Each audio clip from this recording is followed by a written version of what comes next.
Hey YouTube, welcome back to another Don't Starve video.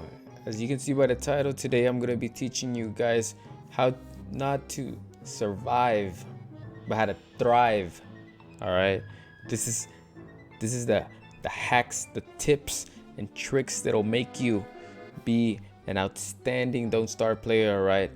You've seen all the videos that teach you how to survive, how to just make it past the seasons. Well, in this video I'm going to show you how to go above and beyond, how to be the top 1% of players in this game. All right, but enough with the talk, let's get right into it. All right, first thing you want to do is make your world. All right, you're gonna choose madness, you're gonna name your world whatever you want to name it, whatever you want to name your world, just name it. Now, first thing, all right, tip number one: whenever you make your world, and I never hear people talk about this, all right, you're gonna go into world generation, and if you're playing as a solo player, there's no reason for you to have your world enlarged. You know what the problem is? What? You got it set to M for mini, when it should be set to W for wumbo. Turn that shit down to small, man. You don't need that big of a world, all right? You're just gonna waste more time exploring, and you're still gonna have the same things. All right, less time you're gonna spend walking around, running around, trying to find your biomes, trying to find any set pieces that you need. All right, so turn that shit down to small. Second thing you're gonna want to do is you're gonna want to come all the way down here. All right, here on the Malbatross spawner, you're gonna want to put that shit to tons. I know what you're thinking, Malbatross, why would I want to have Malbatross spawners? All right, we'll get into that. All right, so with those two settings, we can make the world. All right, once you're in your character screen, you want to choose your character. All right, and now there's only one correct answer to what character you should pick. All right, and of course it's your boy Wes. My disappointment is immeasurable, and my day is ruined. Okay, once you spawn in, real quick, start picking up everything. All right, all the flower petals, everything, all the butterflies you can see, kill them, pick them up. All right, you're gonna want to start exploring immediately. You don't want to stand around, you don't want to waste any time. You want to start picking up everything. All right, and we're looking for one biome in specific. All right, and I'll show you guys once I get to it.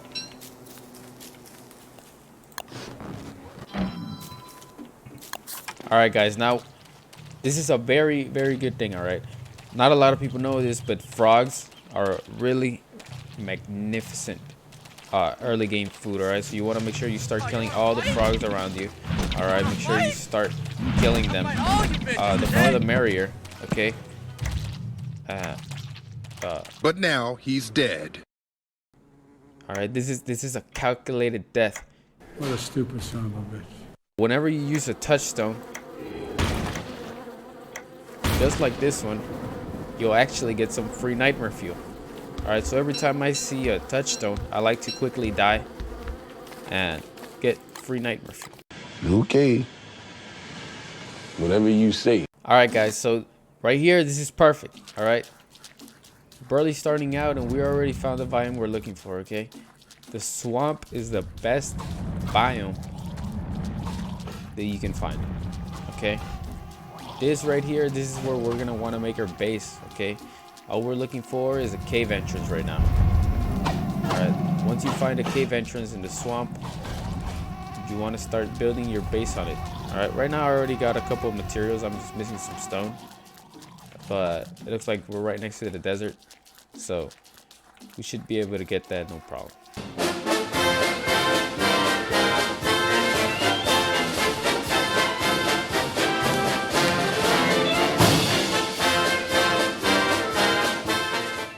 And you guys can see it's getting dark, and this is actually the best time to explore the swamp at night. You want to make sure that you stop running, just stop and look at your map for a little bit, just make sure what you're doing in the middle of the swamp in the middle of the night. That's the best thing you can do. You see we have some worms over there. and you just want to make sure that you're looking at your map the most that you can while you're walking at the swamp at night. This is a peak strategy that I've learned. Some of the best Don't Starve players in the game have actually taught this to me, and I'm letting you guys in on this little secret, okay? So make sure that you guys do this.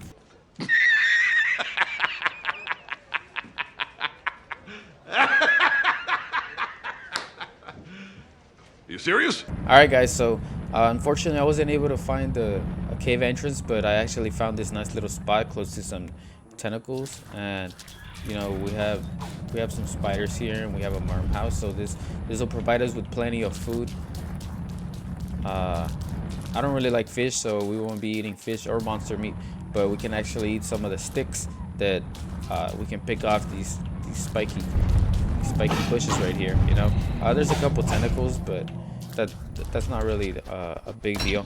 We have unlimited sticks right here. These will actually grow sticks even in winter, so you'll have sticks forever. All right, so now we're gonna want to start setting up our base first by making a party balloon, and by making party balloons and a balloon hat, you're actually start showing everyone that this is a very, very fun place. Okay, so everybody's gonna want to come here, and any balloons that you held on to, you want to make sure you drop them. We also have all the petals that we've been picking up. You want to make your little pretty parasol, you know, very important. These are very crucial. Whenever it starts raining, you want to make sure you don't get wet. The swamp is a very wet place, so you want to make sure you're not wet. Okay, and you also want to make a couple traps just in case a couple rabbits come by. You never know, those rabbits are pretty sneaky. Okay, so you want to make sure you put them pretty close. Just make sure that you're separating them enough so that the rabbits won't be able to run right through them. All right, now I just need to gather a couple more materials and I'll be right back. Okay guys, I just need a couple stone, and I'll show you guys how to make the best base. All right guys, so as you can see, I've taken the time to gather a couple materials, and I'm gonna start building the base. I don't want to bore you guys too much with the details, so I'll just show you guys the end process.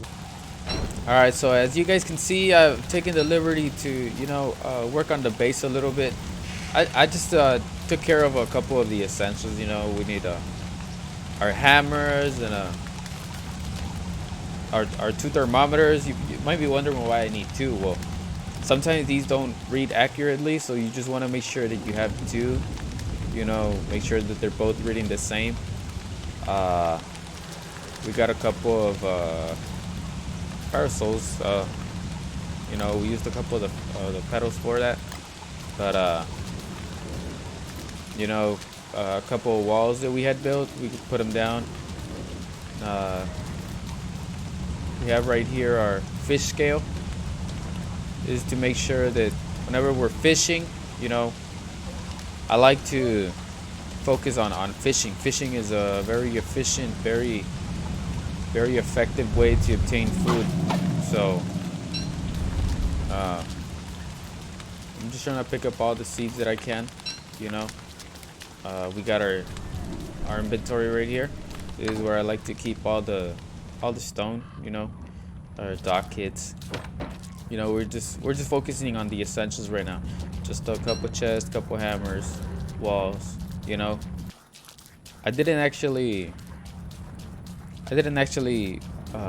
go ahead and look for all of this. I actually went to my local Walmart, you know, and I was able to find some of these traps at my local Walmart. And this is actually one of my favorite ways of getting food. Bird traps are really good. This is also why I got so many seeds to be able to bait all of these birds. Right. Just want to make sure we have our little seed pack full of bird seeds. Oh yeah, the salt licks, I almost forgot. These are actually really good late game. Okay guys, so you want to make sure that you start stockpiling on these as soon as you can. As soon as you can start building all of these salt licks, you want to make sure that you start stockpiling them.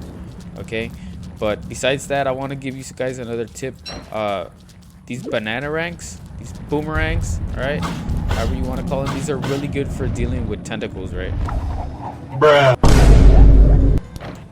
Okay, let's watch.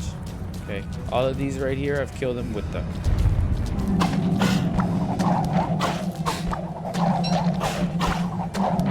And actually, the fact that we're west means that you can actually use this boomerang more than 10 times. All you need to do is hit F and then hold space.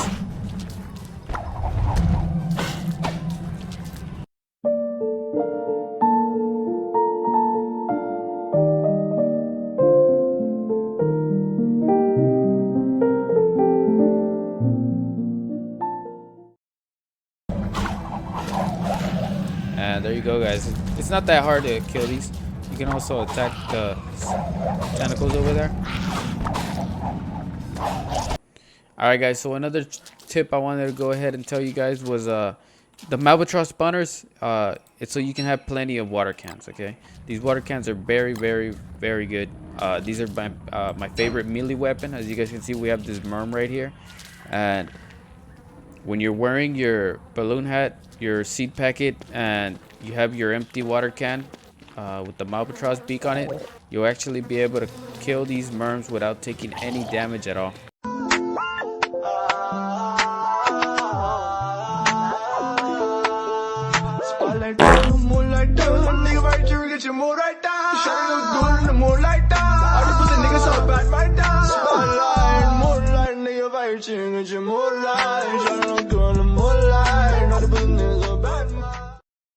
You also want to make sure that you're carrying a fire staff, you know, just because sometimes these merms can be a little bit irritating.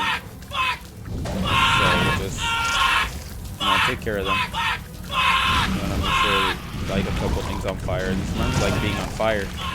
They're wet, so they like being on fire.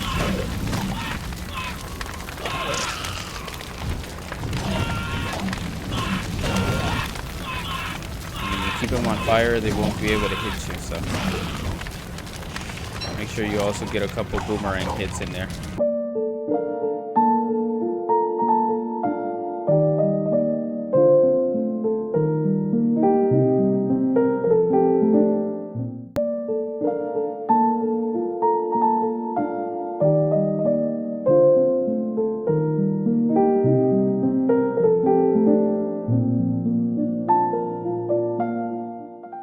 Alright, guys, and finally my last tip. You want to make sure you guys are consistent in the game, alright? I'm showing you a lot of very high quality very important tips that not a lot of people know, but you just want to make sure that you stay consistent and that, you know, you focus, okay?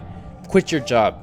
All right, focus 100% of your time on this game. All right, take out a mortgage on your parents' house and use all the money to buy skins. All right, this is a game that requires dedication. All right, if you want to reach this level of perfection, you know, you want to have all these salt licks. All right, you want to have your science machine right next to your balloons and your nitro. Yeah, you need to dedicate. You need to put in the effort, guys.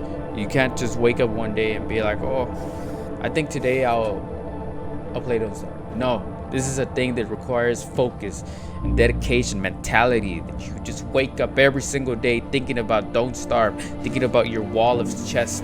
All right, you want to make sure every single day is dedicated to this. Okay, you want to go out and go to the bank and tell them you want to take out a second mortgage on your parents' house. You want to take that money and spend it all, you know, and once you get kicked out of the house, you go ahead and you live under a bridge for a couple of years. Okay, you want to obsess, you want to think about don't starve every single day that your day. All right, you get kicked out and then you go to your local gas station clerk and hold it up for hostage. All right, you want to take out all the money in the register and then buy a train ticket to Italy, but take a bus ride to Mexico City instead, so that the feds will all be looking for you at the airport, but you're already out of the country by that time. So then once you're halfway there in Tamasukalatache, you want to take a run to the hills and get a job helping a farmer growing onions on the side of a cliff. And then once you get their trust and you're living inside of the house, this is when you want to be able to obsess. Okay, buy a computer. Okay, 5 pesos a day is enough to buy a computer. This is enough money for you to be able to recover your old account and be able to play Don't Starve every single day for the rest of your life. Every single breathing moment has to be in Don't Starve, okay? Never give up. Always keep pushing on, okay? And if you have any questions, make sure that you like and subscribe, and then leave down any questions you have in the comments how you're able to reach this peak performance, all right? Always make sure to carry both thermometers, and have a good night.